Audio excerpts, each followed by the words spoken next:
हाँ तो प्रिय विद्यार्थियों, स्वामी केशवानंद उच्च माध्यमिक विद्यालय लक्ष्मणगढ़ के द्वारा संचालित की जा रही ऑनलाइन क्लासेज में आप सबका स्वागत है।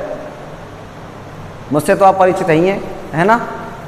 प्रिय विद्यार्थियों, आज 12वीं अनिवार्य हिंदी विषय के अंतर्गत ये पत्रकारिता का पहला टॉपिक है और इस प्रकरण को आज हम विस्तार से पढ़ने जाएंगे, है ना। उस प्रकरण का नाम है लालाओ जनसंचार माध्यम और प्रिंट माध्यम। यानी कि जनसंचार माध्यम होता क्या है, जनसंचार माध्यम होता क्या है, कहते किसे है जनसंचार माध्यम, और दूसरा है कि प्रिंट माध्यम क्या होता है। तो लालाओ, मैंने आपको कई बार बताया होगा, जिन संसाधनों के द्वारा सूचनाओं का आदान प्रदान किया जाता है वे जनसंचार माध्यम कहलाते हैं। वे संसाधन जिनके द्वारा सूचनाओं का क्या किया जाता है, आदान प्रदान। सूचनाएं या तो भेजी जाती हैं या सूचनाएं वापस मंगवाई जाती हैं, वे साधन जो होते हैं लालाओ, वे जनसंचार माध्यम होते हैं। ठीक है, पहला प्रश्न तो अपना यही बन जाएगा कि जनसंचार होता क्या है, ये संचार कहते किसे हैं। पहला प्रश्न अपना यही है, यही से अपना आज की शुरुआत करेंगे। तो संचार शब्द की उत्पत्ति चर धातु से हुई है। अगर संचार शब्द के बारे में विस्तार से जानने की कोशिश करते हैं तो सबसे पहले बात तो ये आती है कि संचार शब्द की उत्पत्ति कैसे हुई, इस शब्द का जन्म कैसे हुआ। तो संचार शब्द की उत्पत्ति किससे हुई है, चर धातु से। और चर धातु का जो अर्थ होता है वो चलना होता है, यानी एक स्थान से दूसरे स्थान तक पहुंचना होता है।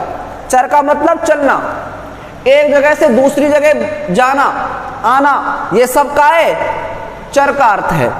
संचार सिर्फ दो व्यक्तियों तक सीमित परिघटना नहीं है। और बता देता हूं मैं आपको, संचार यही नहीं है कि एक आदमी ने दूसरे आदमी तक बात पहुंचा दी, यही संचार नहीं है। संचार हजारों लाखों लोगों के बीच होने वाला संचार है। यानी एक सूचना हजारों लोगों तक पहुंचे, लाखों लोगों तक पहुंचे, तो वो कहलाता है क्या, जनसंचार। अतः सूचनाओं, विचारों, भावनाओं को लिखित, मौखिक, दृश्य, श्रव्य माध्यमों के जरिए सफलतापूर्वक एक जगह से दूसरी जगह पहुंचाना ही क्या है, संचार है। यानी कि जो संचार के जो माध्यम होते हैं, चाहे वो दृश्य हो, चाहे वो श्रव्य हो, चाहे वो दृश्य श्रव्य हो, और चाहे वो प्रिंट हो, मुद्रित हो, किसी भी माध्यम के द्वारा सूचनाओं को एक जगह से दूसरी जगह पहुंचाना कहलाता है जनसंचार माध्यम। इस प्रक्रिया को अंजाम देने में मदद करने वाले तरीके जनसंचार माध्यम कहलाते हैं। अब दूसरी बात आती है लालाओ कि सूचनाओं को आदान प्रदान करने में जो संसाधन काम में आते हैं वे संसाधन कहलाते हैं क्या, जनसंचार माध्यम कहलाते हैं। जनसंचार माध्यम कौन से कहलाते हैं, जो संसाधन सूचनाओं को भेजने के काम आते हैं।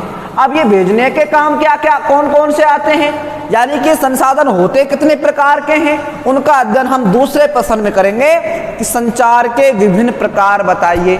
यानी कि संचार जो होते हैं उनके कौन कौन से प्रकार होते हैं।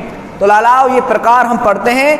अंतरवैयक्तिक संचार, ये अंतरवैयक्तिक संचार क्या होता है, जब दो व्यक्ति आपस में और आमने सामने संचार करते हैं तो इसे अंतरवैयक्तिक संचार कहते हैं। यानी कि जब दो व्यक्ति आमने सामने बैठ करके बातचीत करते हैं और सूचनाओं का आदान प्रदान करते हैं, जैसे आप और मैं, हम दोनों बतला रहे हैं, है ना। मैं आपसे कुछ कह रहा हूं, आप मुझसे कह रहे हैं, यानी मेरी बात आप तक पहुंच रही है, आपकी बात मुझ तक पहुंच रही है। ये जो तरीका है ना, दो व्यक्तियों के मध्य आपसी बातचीत करने के तरीके जो हैं वो क्या कहलाएंगे, अंतरवैयक्तिक संचार कहलाएंगे। इस संचार की मदद से आपसी संबंध विकसित होते हैं। और ये जो अंतरवैयक्तिक संचार होता है, ये काम क्या आता है, ये रिश्ता बनाने के काम आता है। मान लीजिए मैं आपसे बात कर रहा हूँ, आप मुझसे बात कर रहे हो, तो हम दोनों एक दोस्त की तरह बात कर रहे हैं, एक रिश्तेदार की तरह बात कर रहे हैं, नहीं कर रहे हैं। अब तुम मुझसे बात मत करो, मैं तुमसे बात नहीं करूंगा, बताओ क्या रिश्ता जुड़ेगा तुमसे मेरा? कोई जुड़ जाएगा रिश्ता? नहीं जुड़ेगा ना। तो रिश्ता जोड़ने के लिए क्या करना पड़ेगा? बातचीत। बातचीत हर समस्या का हल है ना। तो लड़कों, बातचीत करने का तरीका ही तो क्या है? संचार है। तो जो ये जो है, इससे आपसी जो संबंध होते हैं, रिश्ते जो होते हैं वो बनते हैं, रोजमर्रा की जरूरतें पूरी करते हैं। संचार का यह रूप पारिवारिक और सामाजिक रिश्तों की बुनियाद है। एक और अच्छी बात कि जो अंतरवैयक्तिक संचार है ये पारिवारिक रिश्ते बनाता है, सामाजिक रिश्तों को जन्म देता है, इसलिए उनकी क्या कही जाती है? ये नींव कही जाती है। ठीक है, अंतरवैयक्तिक समाचार समझ बैठ गए आपके? क्या है? दो व्यक्तियों के मध्य, जो दो व्यक्ति आमने सामने बैठे हों और आपसी बातचीत कर रहे हों, संवाद कर रहे हों, ये जो तरीका कहलाएगा, क्या कहलाएगा? अंतरवैयक्तिक संचार कहलाएगा। दो व्यक्तियों के मध्य की जाने वाली बातचीत अंतरवैयक्तिक समाचार कहलाती है। ठीक है भाई। दूसरी बात, समूह संचार। ये समूह संचार क्या होता है? इसमें एक समूह आपस में विचार विमर्श या चर्चा करता है। एक समूह होता है, ठीक है, जो आपस में क्या करता है? विचार विमर्श करता है। कक्षा समूह इसका अच्छा उदाहरण है। इस रूप का प्रयोग समाज और देश के सामने उपस्थित समस्याओं को बातचीत और बहस के जरिए हल करने के लिए होता है। यानी समूह इकट्ठा कर लिया जाता है। अंतरवैयक्तिक में तो दो ही व्यक्ति होते हैं, दो के अलावा तीसरा नहीं होता। लेकिन समूह चर्चा में क्या होता है? समूह संचार में 10-5 व्यक्ति एक जगह इकट्ठे हो जाते हैं। जैसे आपने देखा होगा, गाँव में कोई समस्या आ जाती है, किसी के कोई लड़ाई झगड़ा हो जाता है या कोई सामाजिक मामला होता है, तो गाँव के लोग क्या करते हैं? गाँव में इकट्ठा करते हैं, पंच पटेलों को इकट्ठा करते हैं। सबके सब लोग एक जगह समूह में इकट्ठे होते हैं, फिर आपसी बातचीत होती है, वाद विवाद होते हैं, बहसें होती हैं और समस्या का क्या हो जाता है? निपटारा हो जाता है। ठीक है, तो ये समूह चर्चा या समूह संचार कहलाता है। जो एक समूह में बातचीत जो की जाती है, जो संचार किया जाता है सूचनाओं का, वो समूह संचार कहलाता है। इसमें कक्षा जो समूह होता है वो एक सबसे अच्छा उदाहरण है। सभी विद्यार्थी कक्षा के कमरे में इकट्ठे होते हैं। कमरे में 1-2 बालक थोड़े होते हैं, आप बहुत सारे पे बैठे हो, है ना, और सबके सब आपस में क्या करेंगे? बात भी करेंगे, चीत भी करेंगे, नहीं करेंगे, और फिर किस समस्या पर हल भी निकालेंगे। सबके सभी तो भाई आप जो सब पूरी क्लास कहेगी टीचर वही तो पढ़ाएगा, ऐसा ही तो होता है। तो पूरे समूह में, ठीक है, पूरे समूह को इकट्ठा करके और जब वहां बातचीत की जाती है, संचार किया जाता है, तो वो समूह संचार कहलाता है। तीसरा है लाला जनसंचार। जनसंचार क्या है? जब व्यक्तियों के समूह के साथ संवाद किसी तकनीकी या यांत्रिक माध्यम के जरिए समाज के एक विशाल वर्ग से किया जाता है तो इसे जनसंचार कहते हैं। इसमें एक संदेश को यांत्रिक माध्यम के जरिए बहुगुणित किया जाता है ताकि उसे अधिक से अधिक लोगों तक पहुंचाया जा सके, जैसे रेडियो, अखबार, टीवी, सिनेमा, इंटरनेट इसके माध्यम है। अब लालाओ, ये तो हमने संचार के माध्यम पढ़ रहे हैं, है ना। अब बात आती है जनसंचार क्या है। जनसंचार वो है भाई जब व्यक्तियों के समूह को, एक व्यक्ति को नहीं, बहुत सारे व्यक्तियों को कोई सूचना भेजी जाती है, लेकिन वो सूचना किसी तकनीकी माध्यम से भेजी जाती है। या तो वो अखबार के माध्यम से भेजी जाएगी, या वो रेडियो के माध्यम से भेजी जाएगी, या टीवी, इंटरनेट, सोशल मीडिया के द्वारा भेजी जाएगी। अब देखिए, सूचना एक होती है, सूचना तो एक ही होती है भाई, समाचार तो एक ही होता है, और उस समाचार को कई गुना ज्यादा बढ़ा दिया जाता है। यानी एक समाचार को लाख लोगों को पहुंचाना है, 1000 लोगों को पहुंचाना है, तो उसे क्या करेंगे? उस तकनीक के द्वारा बहुगुणित कर देंगे, उसको विस्तृत कर देंगे, नहीं कर देंगे। अरे ऐसा समझिए आप, कोई समाचार है, कोई सूचना है, ठीक है, कोई समाचार है, और उस समाचार को हमें लाखों 1000 लोगों तक पहुंचना है। क्या करेंगे? 1000 अखबार छापेंगे, 1000 लोगों को बांट देंगे, 1000 पंपलेट छापेंगे, 1000 लोगों को बांट देंगे। तो पता, एक समाचार कई लोगों तक पहुंच रहा नहीं पहुंच रहा है, किससे पहुंच रहा है? वो तकनीकी माध्यम से पहुंच रहा है। तो जब लोगों के समूह को क्या किया जाता हो, कोई समाचार तकनीकी माध्यमों के माध्यम से पहुंचाया जाता हो, यांत्रिक माध्यमों के माध्यम से पहुंचाया जाता हो, बहुगुणित करके पहुंचाया जाता हो, तो लालाओ वो जनसंचार माध्यम कहलाता है। ये अखबार, रेडियो, टीवी, इंटरनेट, ये सब क्या होते हैं? जनसंचार माध्यम ही होते हैं। ठीक है,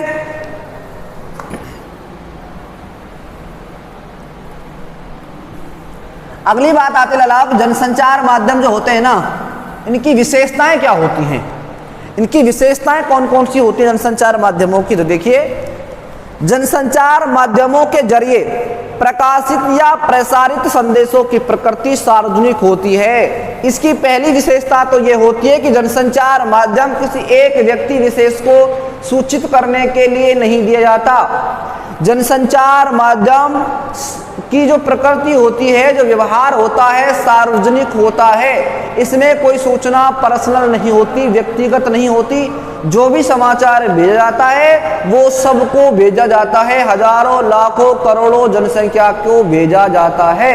यानी सूचना भेजने का जो प्रकार होता है वो सार्वजनिक होता है, सबको भेजी जाती है एक साथ। ठीक है, दूसरी बात, जनसंचार के लिए औपचारिक संगठन होता है। यानी जनसंचार जो भेजा जाता है उसके लिए एक औपचारिक संगठन बनाया जाता है। इस माध्यम के लिए अनेक द्वारपाल होते हैं। द्वारपाल वह व्यक्ति या व्यक्तियों का समूह होता है जो जनसंचार माध्यमों से प्रकाशित या प्रसारित होने वाली सामग्री को नियंत्रित और निर्धारित करता है।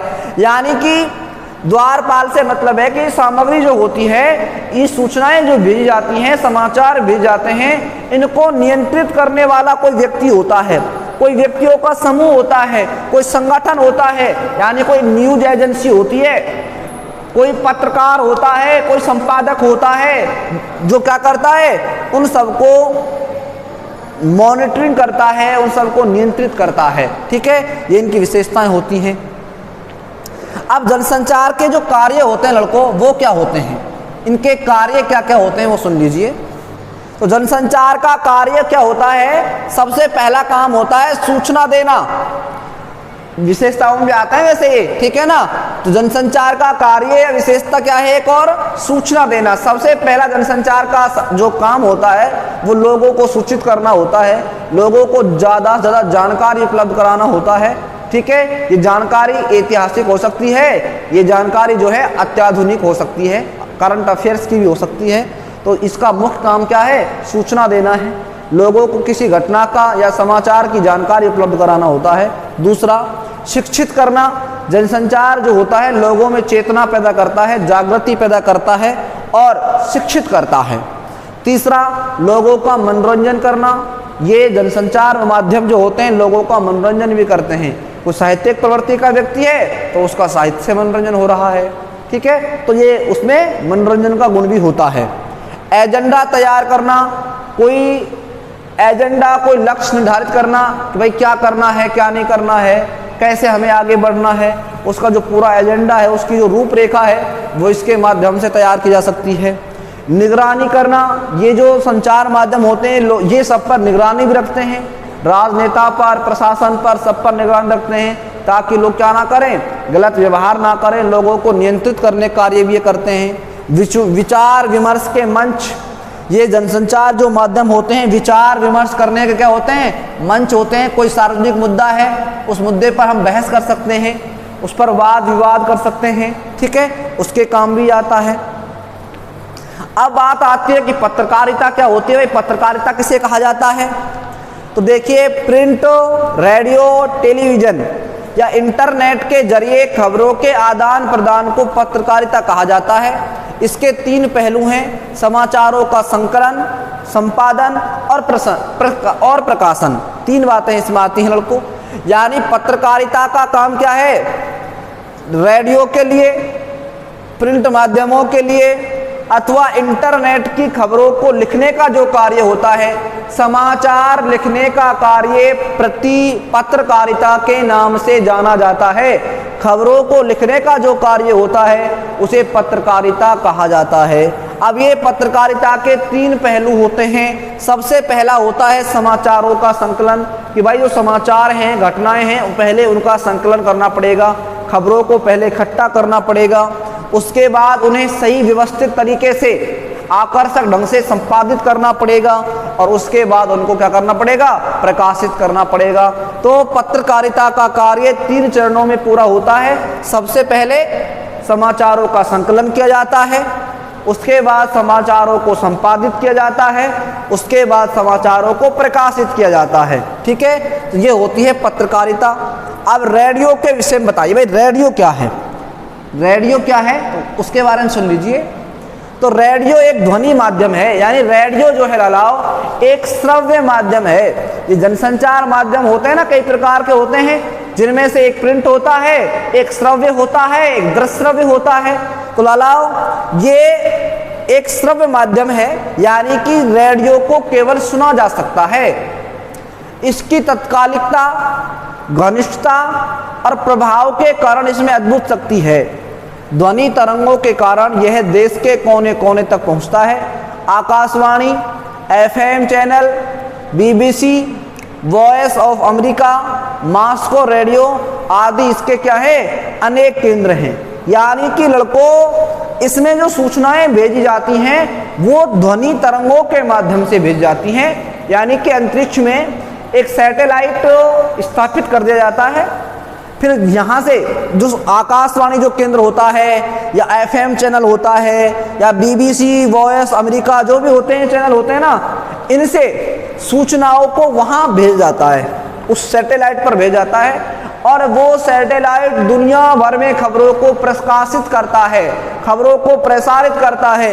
यानी जो दुर्गम क्षेत्र होते हैं, पहाड़ी क्षेत्र होते हैं, जहां पहुंचना कठिन होता है, जहां और जनसंचार माध्यम नहीं पहुंच सकता, ये वहां भी पहुंच जाता है। क्या ये रेडियो? क्यों? इसमें तरंगे जाती हैं और तरंगे तो कहीं भी जा सकती हैं। ठीक है भाई, तो दुर्गम क्षेत्रों में लोगों का मनोरंजन करने के लिए, सूचनाएं भेजने के लिए ये काम आता है क्या, रेडियो माध्यम, जो कि एक श्रव्य माध्यम होता है। अब बात आती है टेलीविजन क्या है। भाई रेडियो श्रव्य माध्यम है तो टेलीविजन दृश्य श्रव्य माध्यम है। इसे हम सुनने के साथ साथ क्या कर सकते हैं, देख भी सकते हैं। रेडियो को तो केवल हम सुन सकते थे, लेकिन टेलीविजन को हम सुनने के साथ साथ देख भी सकते हैं। यानी कि टेलीविजन जनसंचार का सर्वाधिक ताकतवर और लोकप्रिय माध्यम है। आज के जमाने में भी अगर आप बात करें तो सबसे सर्वाधिक है, सबसे ताकतवर है और सबसे लोकप्रिय माध्यम है क्या, टेलीविजन। यानी रेडियो की अपेक्षा ये ज्यादा विश्वसनीय होता है। क्यों? क्योंकि इसमें हम घटनाओं को सुनने के साथ साथ देख भी सकते हैं। ध्वनि व दृश्य का मेल होता है, इसमें ध्वनि के साथ साथ क्या होते हैं, दृश्य होते हैं। यानी टेलीविजन की जो खबरें लिखी जाती हैं वो शॉर्ट्स के आधार पर, दृश्यों के आधार पर लिखी जाती हैं। जैसे दृश्य होते हैं ठीक वैसा ही खबरों को लिखा जाता है, किसमें, टेलीविजन में, जिसके कारण इसकी विश्वसनीयता जो है वो कई गुना अधिक बढ़ जाती है। भारत में इसकी शुरुआत 15 सितंबर 1959 को हुई थी। ध्यान करिएगा, 15 सितंबर 1959 को पहली बार भारत में टेलीविजन की क्या हुई थी लड़कों, शुरुआत हुई थी। 1991 में खाड़ी युद्ध में दुनिया भर में युद्ध का सीधा प्रसारण किया गया था और 1991 में जो खाड़ी का युद्ध हुआ था उसका सीधा प्रसारण संसार भर में किया गया था। इसके बाद सीधे प्रसारण का क्या बढ़ गया, महत्व बढ़ गया, लाइव प्रसारण का महत्व बढ़ गया। आज भारत में 400 से ज्यादा चैनल संचालित हो रहे हैं, यानी भारत में 400 से अधिक चैनल हैं आज। ठीक है, तो टेलीविजन क्या है लड़कों, एक दृश्य श्रव्य माध्यम है जिसमें सूचनाओं को सुनने के साथ साथ देखा भी जा सकता है। वर्तमान समय का सर्वाधिक लोकप्रिय और विश्वसनीय माध्यम बना हुआ है क्या, टेलीविजन। ठीक है, अब बात आते ललाओ, इंटरनेट को जनसंचार का नया माध्यम कहा जाता है। क्यों? अब ये जो इंटरनेट है ये नव जनसंचार माध्यम है। नव जनसंचार माध्यम का मतलब है आधुनिक जमाने का एक नया जनसंचार माध्यम है ये क्या, ये टेलीविजन, ये इंटरनेट। ठीक है, अब इंटरनेट पे क्या आते हैं, इंटरनेट पे सब आएंगे, फेसबुक है, व्हाट्सएप है, ट्विटर है, इंस्टाग्राम है, ये सब के सब किस पर आएंगे, ये इंटरनेट पर आएंगे। यानी कि इंटरनेट के माध्यम से सूचनाओं का जो आदान प्रदान किया जाता है वो इंटरनेट जनसंचार माध्यम कहलाते हैं। अब इंटरनेट क्या है? इंटरनेट अलाउस एक मतलब दुनिया भर के कंप्यूटरों का एक ऐसा जाल है, एक ऐसा संजाल है जो एक टूल के माध्यम से, एक यंत्र के माध्यम से, एक उपग्रह के माध्यम से क्या करता है? सूचनाओं को दुनिया भर में प्रसारित करता है। वो क्या है? इंटरनेट कहलाता है।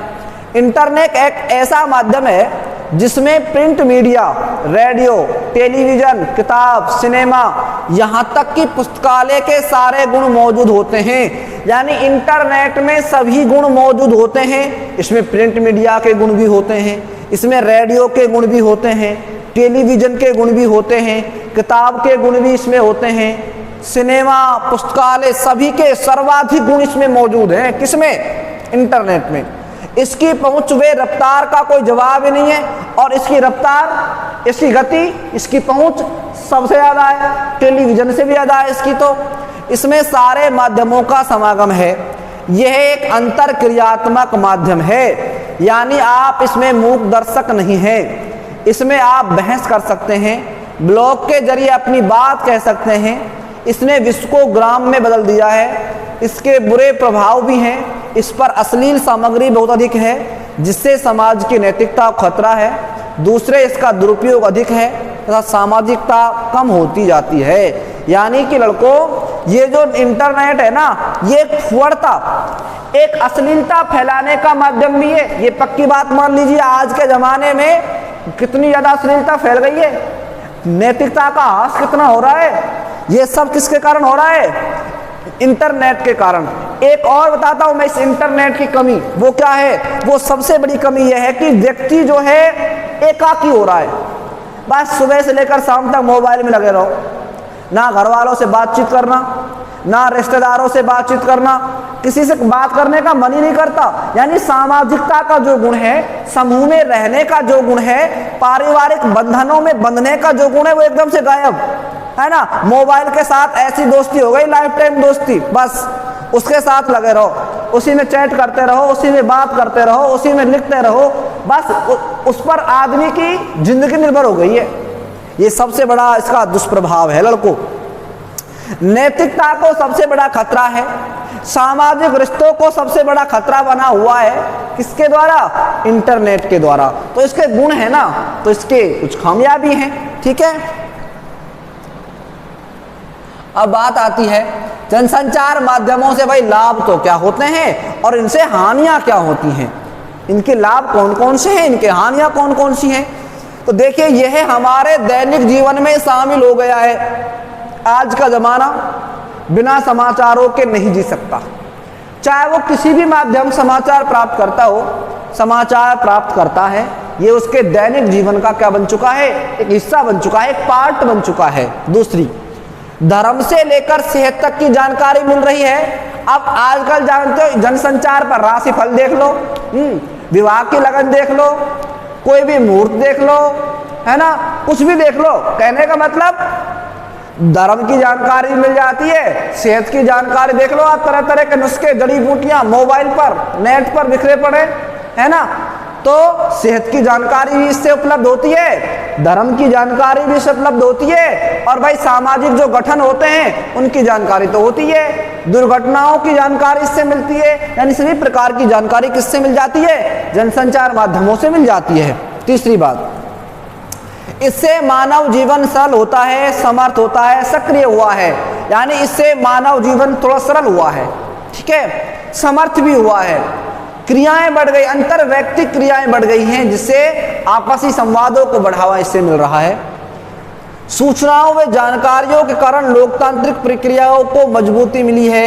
यानी कि जो लोकतांत्रिक प्रक्रियाएं होती हैं राजनीति वगैरह में जो भी हैं, उनको भी इससे क्या मिलती है? मजबूती मिलती है। सरकारी कामकाज पर निगरानी बढ़ी है। और मीडिया, आप जानते हो, ये तो राजनीति का तीसरा स्तंभ है ना। इससे तो क्या होती है? इससे तो सरकार के कामकाज पर निगरानी रखी जाती है। मीडिया जो है, जनसंचार माध्यम जो है, राजनीति पर, सरकारों पर, सभी लोगों के प्रशासनिक अधिकारियों पर निगरानी बरकरार रखते हैं, जिससे वो भ्रष्ट नहीं होते, आचरण से विपरीत नहीं जाते, संवैधानिक बने रहते हैं। ठीक है, ये सब इसके क्या हैं? गुण हैं। ये सभी जनसंचार माध्यमों की विशेषताएं हैं, गुण हैं लड़कों। इसकी हानियां क्या क्या हैं। अब जनसंचार माध्यमों से क्या क्या हानि हो सकती है वो देख लेते हैं। सबसे पहली हानि तो लड़कों इससे यही है, इससे काल्पनिक जीवन को बढ़ावा दिया गया है, यानी जो वास्तविक जीवन है ना वो इससे कहीं छिपता नजर आ रहा है। इससे कल्पना, हर व्यक्ति कल्पनाशील हो गया है। इससे पलायनवादी प्रवृत्ति बढ़ रही है। इससे लोग एक जगह को छोड़कर दूसरी जगह जा रहे हैं, क्योंकि समाचार सबको मिल जाते हैं, यार वहाँ तो अच्छा वातावरण है, यहाँ तो अच्छी जगह है, यहाँ क्या ले रहे हो आप, यहाँ छोड़कर लोग वहाँ चले जाएंगे। तो इससे पलायनवादी प्रवृत्ति बढ़ गई है, काल्पनिक जीवन शैली बढ़ गई है, समाज में अश्लीलता बढ़ गई है, अनैतिकता बढ़ गई है, असामाजिकता को बढ़ावा मिल रहा है। किससे? जनसंचार माध्यमों से।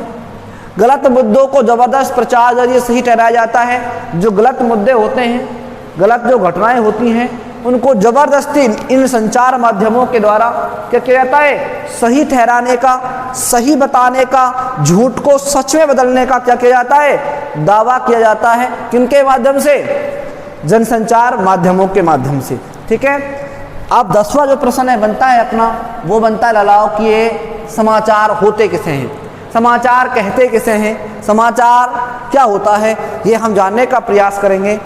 तो लालाओ, समाचार किसी भी ऐसी ताज़ा घटना, विचार, समस्या की रिपोर्ट है जिसमें अधिक से अधिक लोगों की रुचि हो, जिसका अधिक से अधिक लोगों पर प्रभाव पड़ता हो। यानी किसी भी घटना के बारे में सूचना, जानकारी देना कहलाता है समाचार। चाहे वो घटना सुखद रही हो, चाहे वो घटना दुखद रही हो, अच्छी बुरी घटना कैसी भी रही हो, उस घटना के बारे में जो जानकारी दी जाती है वो सूचना की जानकारी देना, घटना की जानकारी देना, किसी रिपोर्ट की जानकारी देना, ये कहलाता है क्या? समाचार। इस समाचार के कई तत्व भी होते हैं। मैंने बताया था आपको कि समाचार हमेशा उल्टा पिरामिड शैली में लिखा जाता है।